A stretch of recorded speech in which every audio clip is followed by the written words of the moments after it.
In this week's video, Terry is making gusset plates for the rear fuselage NX611. Phil and Norman working on the stringers and Dave on the formers for NX611. Chris is working on the nose of the French Lancaster NX664 and Jacob's working on his static display wingtip. 3 Typhoons from Coningsby fly over the Lancaster at the end of the taxi road. Frame. That's right, yeah. And the strength up.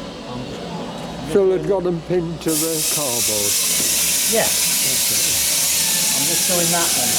There's 3 or 4 of them, so Yeah. I'm on with them. Good. So that's done now. It just wants putting in the aircraft and then pilot drilling. You'll put, you'll back drill it with him. I won't be. Phil will be doing that. Yeah.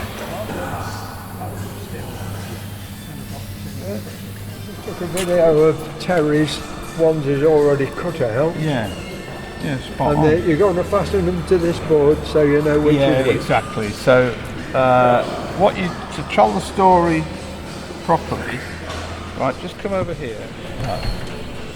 Okay, here is a cutaway of the door area. Because they've cut a hole in the side of the fuselage, they've actually reinforced it. Effectively, they've got a window frame. There's triple skin on the outside of the door, so that's reinforcing all around the edge of the door. And on these here, sort of call them gusset plates, that's to reinforce where the formers and the stringers cross over at those points there. So we've removed all of those, right? So here's actually all of those gusset plates just there.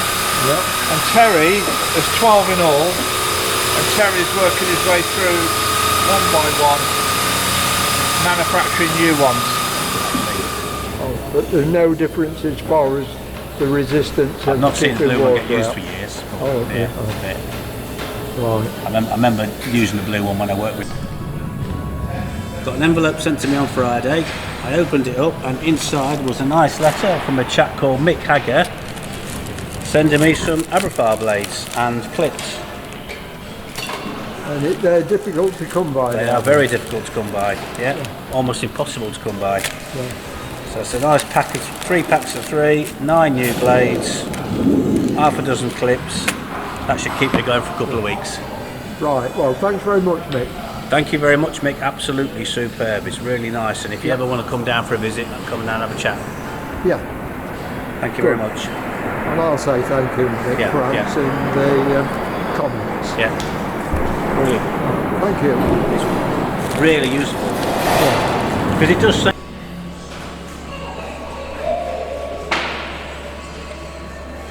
This is the one you was making last week, is it? Yeah.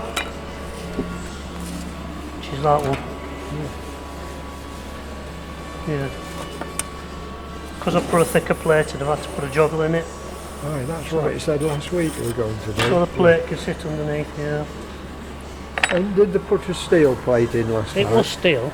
That's not on the drawing, I though, think is it is. I think it's meant to be steel. Oh, is But it? obviously, steel sat in an aeroplane, it's sat out in the weather forever. Yeah, Water, steel and aluminium don't tend to mix when there's water involved. no. And some has to give up. And Yeah. that's the skin that come out.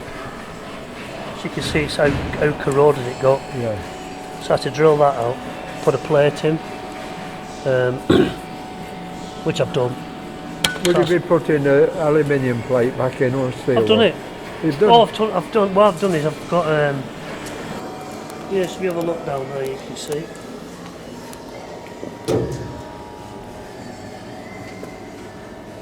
Oh, yeah.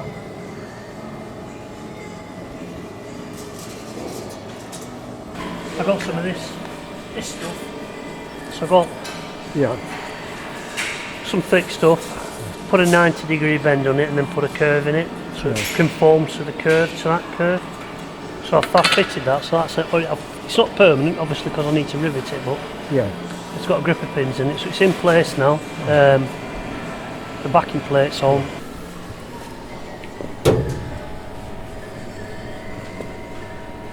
Oh, yeah.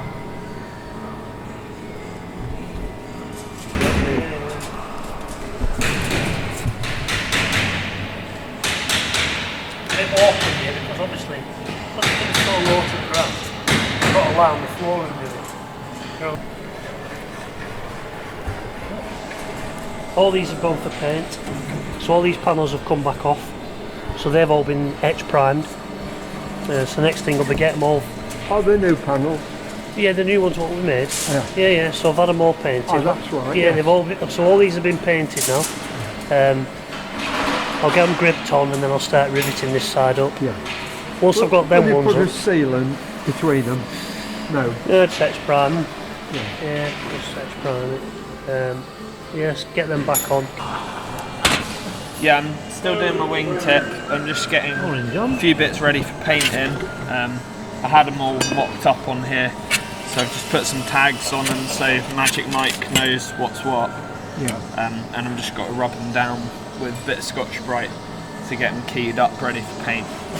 And then it's a case of getting that keyed up and finishing up the rear formation light, which hasn't gone exactly to plan.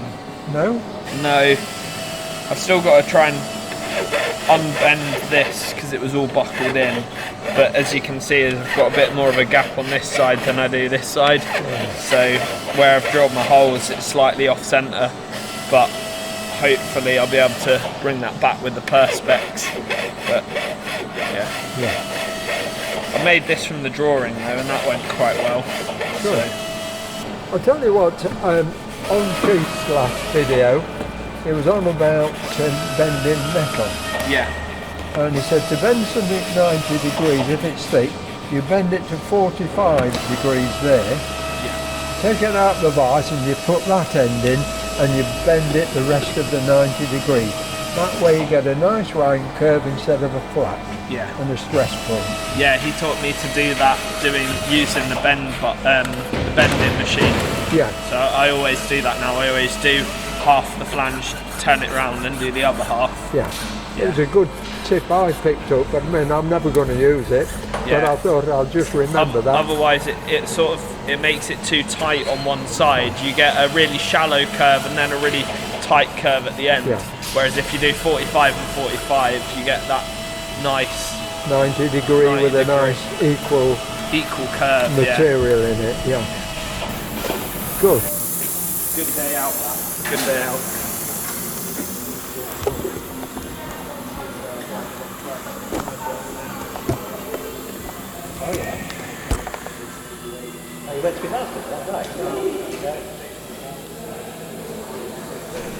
You're not trying to save it, are you? No, I'm checking all the repairs it's had on it. You've got plates all over the place. Another one there took off. It's in a bad way, this one is. Yeah. Does the wooden former fit in it, or have you got to make one yet? Well, the former should. Once I've took all these bits off and got all the rivet tails out and straightened it out, then I'm going to stick it on there, make sure it fits. Yeah. And this is which one, the door frame? Well, just before the door frame, 33 in front of the door. Oh, that side the door? Yeah. I've done that one. Oh, you've got one in? Yeah, that's in. And then going to that one, and then I've got just the doorway left to do. These two at the front on this side, these out.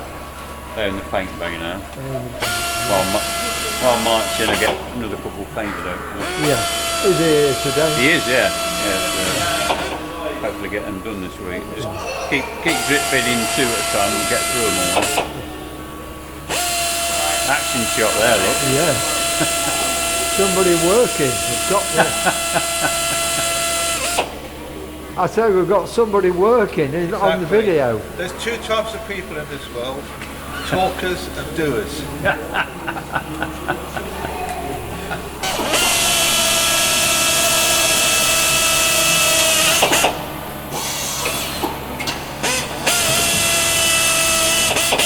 Do you centre pot then? Yeah, I've used them. You've got automatic centre punch. Yeah, you just pre-add. Your red light, oh it is on? Yeah. So yeah, it's an automatic centre punch. And you get a more accurate, when you spot it, you get a more accurate pin pointed hole. Yeah. Yeah, so I've automatically centre punch marked out, got a 1/2 inch spacing as per the one that's been replaced. Yeah, Yep. that goes that way. So the manufacturer, the designer, specified 1/2 inch spacing on the rivets, and normally the 1/2 inch spacing is where two skins overlap. That's correct. Where there's a skin joint, and then up here and below where it's just 1 inch spacing. Yeah, so 1/2 inch when you need a little bit more strength. 3 Typhoons from Coningsby fly over the Lancaster at the end of the taxi run.